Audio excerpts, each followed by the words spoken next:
there, Chad Peterman here, and welcome back to Can't Stop the Growth. We're adding another series to the podcast, sharing my favorite episodes from To The Point Home Services podcast, where I co-host with my buddy, Chris Yano. We dive deep with some incredible guests and share strategies, stories, and new ideas to grow home service companies. These episodes are packed with actionable insights and powerful ideas, so get ready. This is another great podcast to follow for sure. I learned this technique from Dr. Benjamin Hardy, and all it is just bearing witness to what the people in your arena go through on a regular basis as a leader, because we are social creatures and we will always follow the individuals who are relatable to our pain. Doesn't matter what your rank is, doesn't matter how old you are. If someone is relatable to your pain and they demonstrate it in an authentic, intentional way, we are automatically going to show reciprocity to that individual. This is To The Point, a Rhino experience. Voted one of the top home services marketing and operations podcasts. Cutting through the bullshit and getting to the point. Anytime I've thought through trying to lead someone, which admittedly, as a manager of people, I've not always been a great manager of people, not because I don't care about people. It's just that I didn't know how to best help someone. I didn't know how to tell them something in the way that they needed to hear it for them to be able to understand it. And that took training, and effort for me to learn how to do those things. And I feel like I've gotten really good at it today. I always cared. I just didn't know how to share that information with them, and how you talk to somebody matters. I can picture you, Scott, being over in Afghanistan and trying to build social capital, with someone, and you could have said something the same way to three different people and they not heard it the same way that you said it, and that could have caused a problem for you. So I'm sure you probably had, it could get you killed. That's what I'm saying, and that's the high stakes as it gets. But that's true for any of us listening right now too. It's true for anywhere. Yeah, it's true anywhere. And what I say is, like, and this is one of the things that I teach at my workshops. When I say own every room, that's what I call the workshop, is being relatable to pain, relevant to goals. Well, the how of that. So if you're talking to a client that's ticked off, or if you're talking to a teenager that is just not able to connect with you, or you can't connect with them, the first order of business really for every person who's interested in leading, which means, influencing to meet your goals, is you got to see the pictures in the head of the other party. Like, it's not like a kumbaya touchy-feely thing. We are social creatures. Humans are social creatures. And we know when someone is actually authentically, intentionally trying to see the pictures in our head, and when someone could care less, right? And because we are meaning-seeking creatures, if someone across from me is demonstrating zero interest in the pictures in my head, I have zero interest in them. In fact, I'm probably a bit either agitated or on guard, right? But if my intention going in is to see the pictures in the head of the other party, i.e., what's their pain, what's their goals, what's their pain, what's their goals, that's my operating system. And honestly, you can't ask for a quote, you can't demand an action in any real effective way until you see those pictures in their head.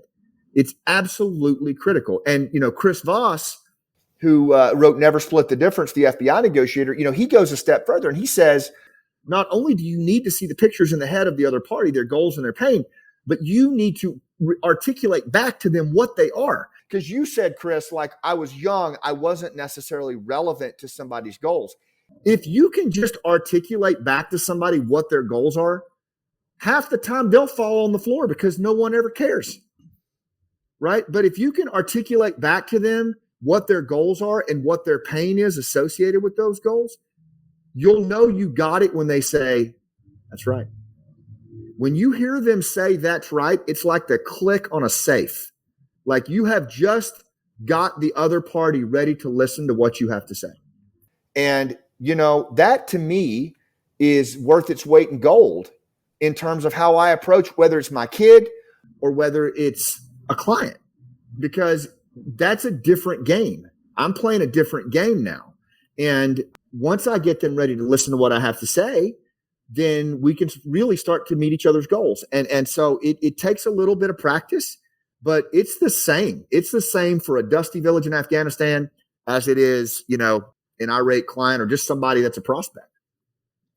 Yeah, I appreciate you sharing that, Scott. Because this is a public podcast and there will be people listening, I figure this is a great forum to hold myself accountable. So when you say you need to see the pictures in their mind, to me, what I think of in running a business is we push so much process and procedure at our technicians and field professionals out in the field, and we never see their pain. We never see the pictures in their mind as to, oh my God, I just got another email about another process and of this and of that. So what I'm going to do is next Thursday, I already just looked at my calendar. It's completely free. I'm just going to go ride with technicians and understand their pain. What is it that we are doing that we think is so great and so wonderful that, you got to do it this way and this is going to be great. Like I unfortunately have not seen that. We've gotten big and it's great and that's awesome, but like we're losing sight of the things that to me you just pointed out is if you can't see the pain, if you can't see what is truly affecting what makes them happy and what makes them successful, you're never going to be in a position where they're going to listen. And as a leader, we need them to listen. We got to go see it. So next Thursday, I'm going out and we're going to find out what in the hell we are causing.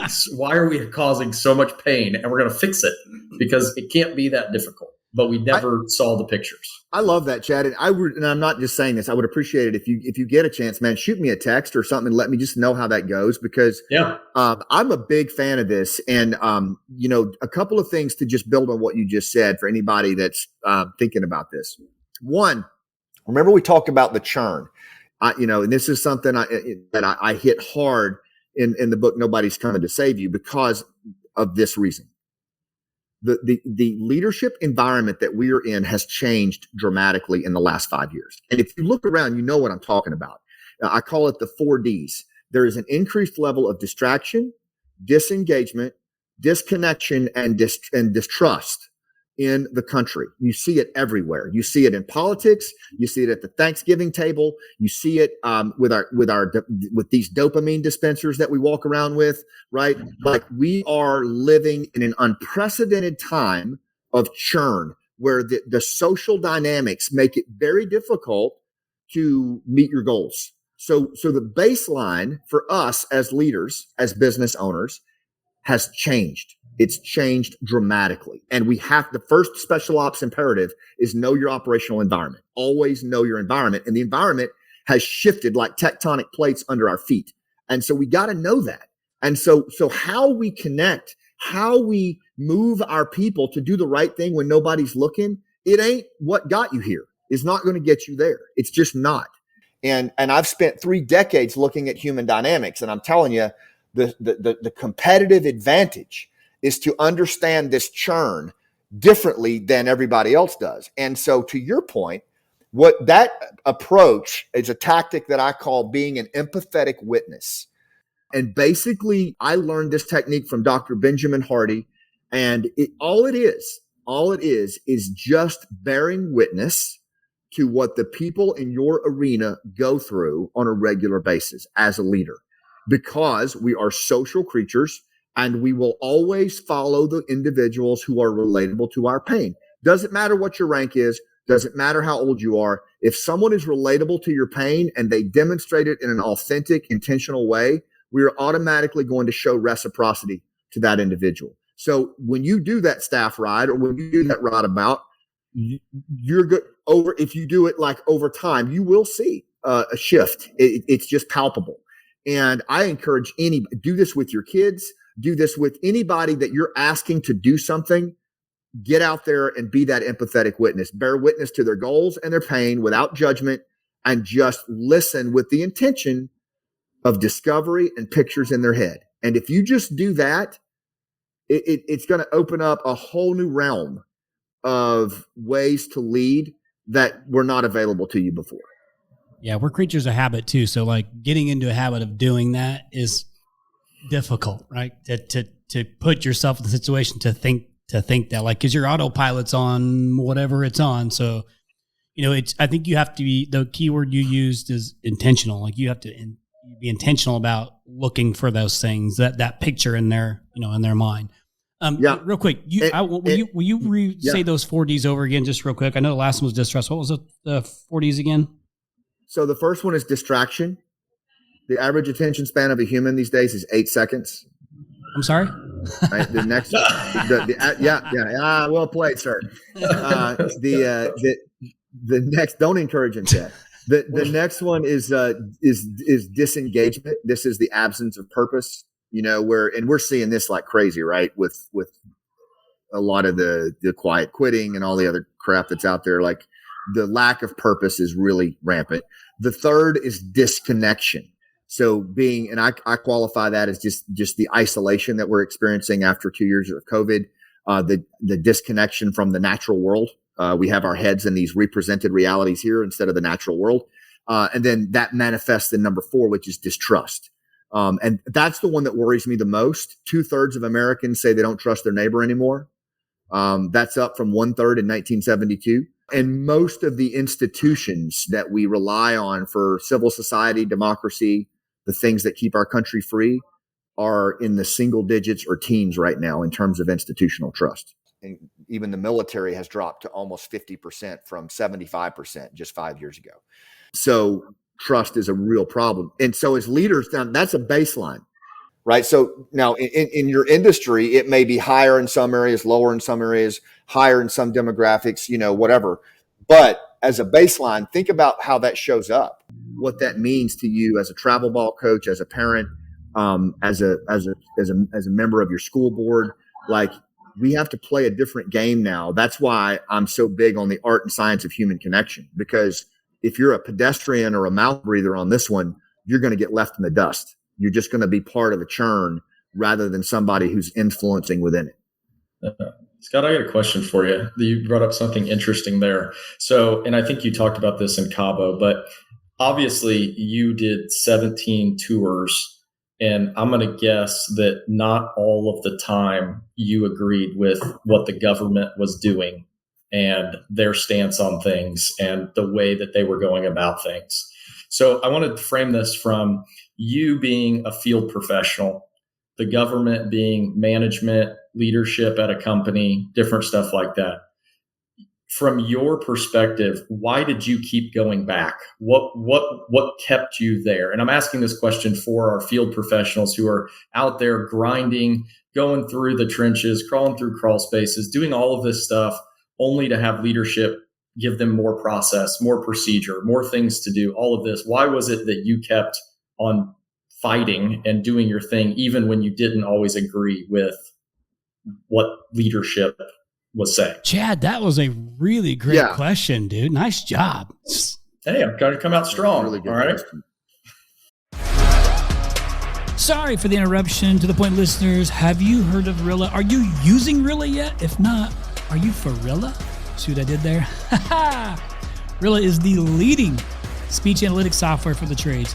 It is on a mission to bring physical ride-alongs to an end. You can coach your reps with virtual ride-alongs now that are 100 times better, faster, and much more efficient than the physical ones. All you got to do is use the killer Rilla. That's R-I-L-L-A, Rilla.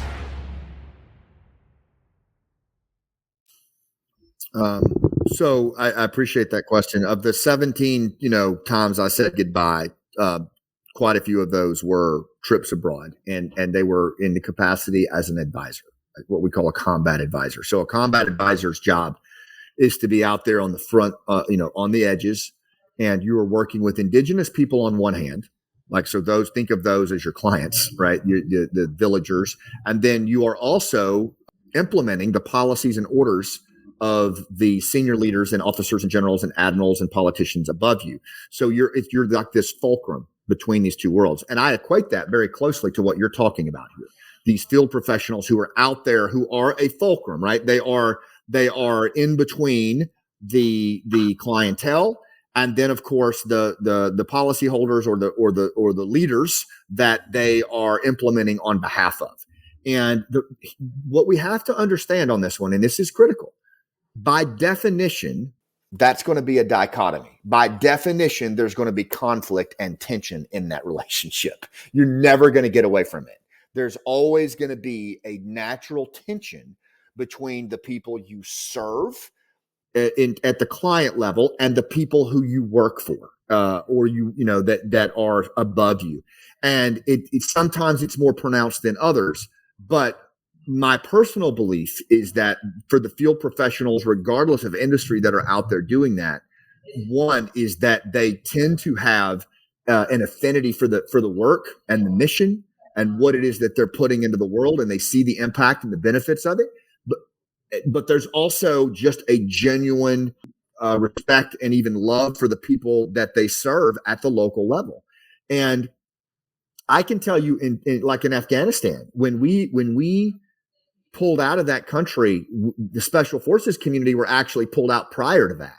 And it was crushing. I mean, to have to tell these people that we had made promises to and that we had made commitments to, that we were leaving and we were being pulled out, it was just bone crushing. And it felt like my soul was in a vice, and sometimes as field professionals, we can feel that way. We can feel just this like literally like a vice is being twisted on us from what we know is the right thing to do at the local level versus what is being laid on us from above. And the only thing I know to say is what is true for me was that we have to be in those. One of the hardest things is that we have to lead up.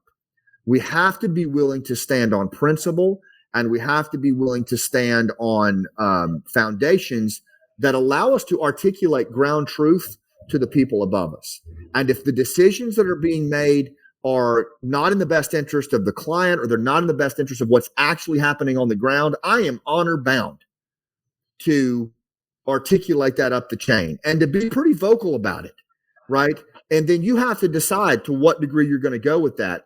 But any senior leaders that are listening to this as well, is if you don't have an environment where you create that psychological safety for that to happen, that's going to bite you in the ass. That's right. It's just a matter of time. It will bite you in the ass, and it will bite you in the ass hard. And so that is where the courage has to come from the top down, is are you willing to hold space and create the psychological safety necessary so that your field professionals can come to you and tell you the friggin' truth. And even if you don't want to hear it, it's what you need to hear. And man, both directions in this time that we live in, it's hard. And I see so much zero defect. It's sad. And don't have enough of that in the environment that folks are working in. And I think it's showing up in how we do business. Yeah, I want to, thanks for that, Scott. I think that was a great question, Chad. For the last, 10 minutes, we're almost an hour into this thing already. What I want to try and do is just pivot a little bit, Scott. And it's because I think that some of the training and leadership stuff that you've done in comparison to the majority of these listeners here is outside of the box. It's a little different. It's a little unique because you're a little different and unique in a good way. I just mean you're drawing from a different place, from a unique position as a Green Beret. But I want the listeners to be able to understand, and this is something where you heard me say at the beginning of this, Scott taught us just a simple little breathing exercise, nothing that seemed revolutionary, but you had us literally sitting at a table as me and Chad and Goodrich and Jake from this group of guys, really great big company leaders. You had us all close our eyes and have to do this little breathing exercise. And I don't need to go through it right now, but the point is that it was something simple, but I've done it.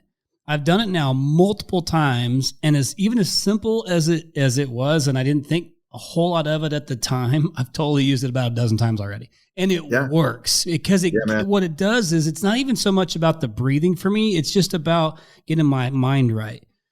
Or getting it to settle down and relax to be able to prepare me for whatever, But But what I'd like for you to maybe do is, that was just one little thing I took away from that one small exercise you gave us. But maybe let our listeners know who might be looking for something that's a little bit different to help with their leadership style or whatever.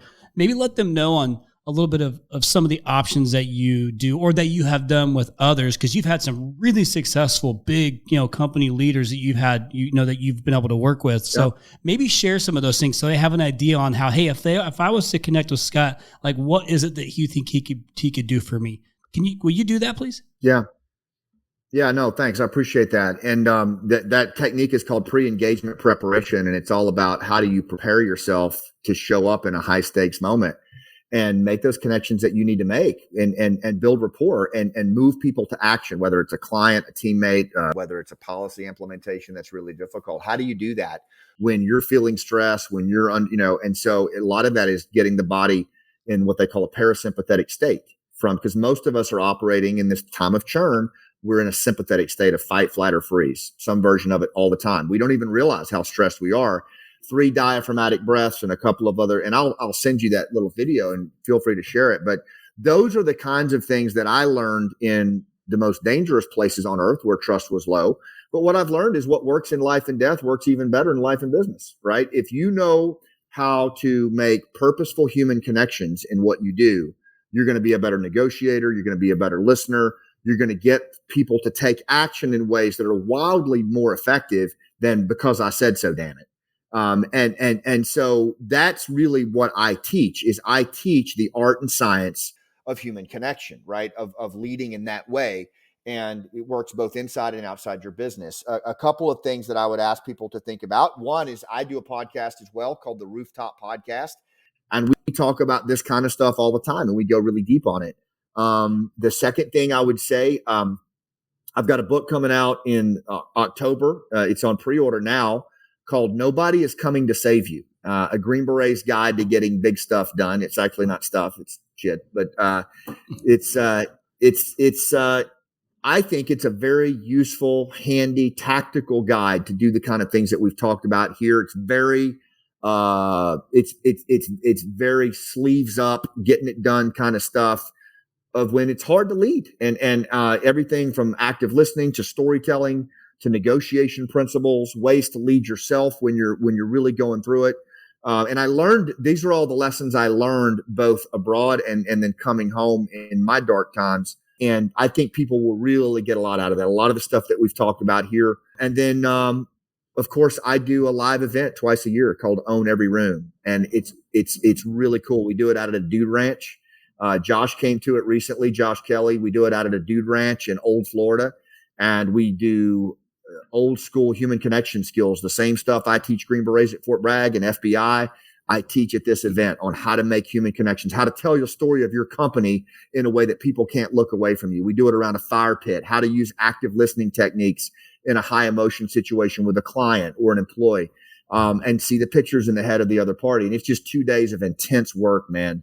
And we go really, really deep on this stuff. And all of that is at scottmann.com. All that's there. My focus is on working with leaders who just want to make a bigger impact in the world through human connection. And there's a range of ways to do it.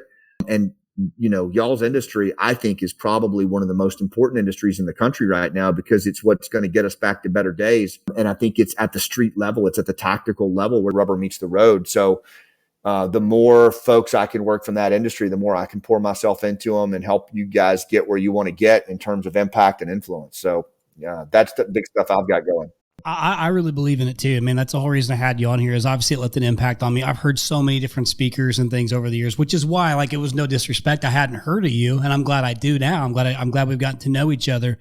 It just is what works for me, and I can like really buy into that. It fits for me.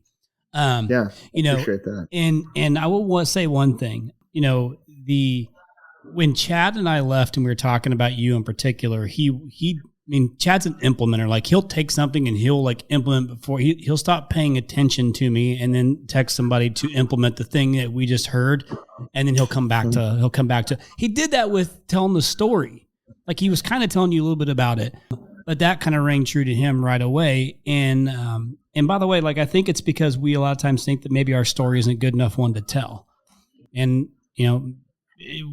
like somebody wants to hear it. There's everybody's got one, a story, and you might have one that's worth telling. Like you might say, well, listen, there's a bunch of Green Berets, or there's people who did way more than I did, but your story was still incredibly impactful to us, to Chad and I, to then we rolled down to our staff. Absolutely, man. And I just want to say, this is really important. And again, something I hit really hard in the book is on storytelling. Is it doesn't matter what your industry is. It doesn't matter what the situation is. Our brain, our human brain, is a metaphorical pattern matching organ. The way that our brain makes sense of the world is it tells itself a story. And the only time that it doesn't tell itself a story is if it hears a story. That's it. The stories are a 70,000-year-old sense-making tool. And no matter how much we use these things, the brain, as long as we're alive, for the next 15,000 years probably, will use stories to make sense of the world. So if you want someone to understand an idea or a concept or a brand or a product or a service, or even your kid to understand a lesson, the number one way to communicate it is through storytelling. Number one. And the leaders who get that and who actually work at it are the ones we're going to follow. And the last thing I'll say on this, the stories that you think nobody wants to hear, the stories that scuffed you up, those are the ones that have the most value. That's right. Totally agree. That's fantastic. I totally agree. See, Chad, you knew what you're doing. Chad, we have to do this. When he was saying that, I just pulled to you. I made a quick note, and I thought, man, we need to reach out to Jared, let him know to run that narrated version of Redbird Roofing that's telling the story. Well, listen, Scott, I really appreciate you, man, taking the time, and I'm going to hold Chad accountable to this Thursday ride-along deal and following up with you on it, so that way we can hear how it goes. I'm sending out a video to all the technicians tomorrow morning. It's going to go out, and basically I'm letting them know again the story. Here's what we're going through. Here I'm doubting myself as a leader, and I feel like I need to understand your story before we can write one together. Right. Yeah, that's great. Yeah. So I'm sending it out tomorrow. I'll send it over to you guys. Because it's not just story, Chad. The other part of it is context, right? As what we need as leaders all the time is context. And what we don't get is context. If we don't have the connection to the street level, we don't have context. And I think that was the other part of your question that I wanted to answer, was when you asked, like, this when you're caught in between as a field professional, maybe that was Chris that asked that, is that nobody has a better understanding of context than the person that's implementing at the tactical level. And so the more we can give them the opportunity to inform our context at a senior level, the more informed our decisions will be on the business and what we're trying to do. Well, sounds like a perfect way to end a podcast. Hey, Scott, man, I appreciate you very much. Again, listeners, it's Scott, man, SCOTTMANN.com. You can find everything he was talking about, all the different books, all the different things that Scott has been a part of. You can be able to get information on the events. Hey, when's the next workshop that's coming up, Scott? Keep talking and I'll tell you. It's in September. What? Okay, so it's in September. You're doing 2 a year. I'm assuming it's going to be in Florida. Is that correct? It absolutely will. Yeah, it absolutely will. It's in Old Florida. It's at a River Ranch. It's a dude ranch. Perfect. So Chad said he'll go, but only if he can wear chaps. Hey man, you guys got to come. I'm telling you, it's a blast. It's 14 and 15 October. Sorry, or September. God, September. 14 and 15 September. September 14, 15. Okay, I'll get my cowboy hat ready and my Spurs. And we have a lot of fun, man. We're gonna make it go. But well, Scott, man, I really appreciate you coming on here and giving us the time, and and sharing your heart and sharing your experience with our listeners. And and I know it took a little bit to make this happen, but I'm grateful for it. And listen, I couldn't be more grateful that our paths crossed, in Cabo. Like that was fantastic. And just the small amount of time you've been able to help me even a little bit. And I'm sure that's probably part of the purpose of why you're doing all this. So appreciate you, man. Absolutely. Thank you guys both. It's great being on with you, and thanks for the time and for what y'all do. It's super important. Yeah, you're welcome. And Chad, man, appreciate you, dude. It's so nice to have a co-host again. One that can ask some thoughtful questions, and he's not near as loud as me. And maybe the next episode I'll pick on you a little bit more, but this one didn't seem like the one to do it. I appreciate that. No, thanks again, Scott. That's really impactful. I think that there's just so much, especially people in the trades, can learn from your experience and your story, and hopefully impact those on their team. So appreciate it. What works in life and death works even better in life and business. Is that what you said? Something along those lines? Absolutely. Yeah. Especially in the trades, man. I mean, I'm telling you, because it's so similar. Absolutely. Well, listeners, he gave you some of his tactics. You hear quite a bit of tactics on here all the time. And we was able to share some of the things that from what Chad was asking on what you could do, regardless of what level you're at in the company. But you don't have to do everything, but you got to do something. No 0 days. Listeners, thank you so much again for listening to this podcast week after week. We are extremely grateful.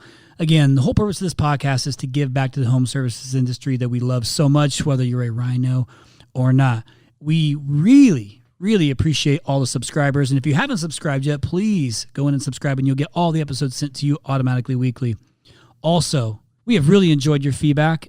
It's so meaningful for us when we get to read the nice comments that you guys put. So keep doing that. And if you don't know how to do it, here's what you got to do. You search for To The Point Home Services on Apple Podcasts. You click on our profile, scroll all the way down to the bottom, and hit write a review. And be honest and share your story and how the podcast has impacted you and your business. Thanks again from the bottom of our hearts at To The Point Home Services Podcast. We appreciate you.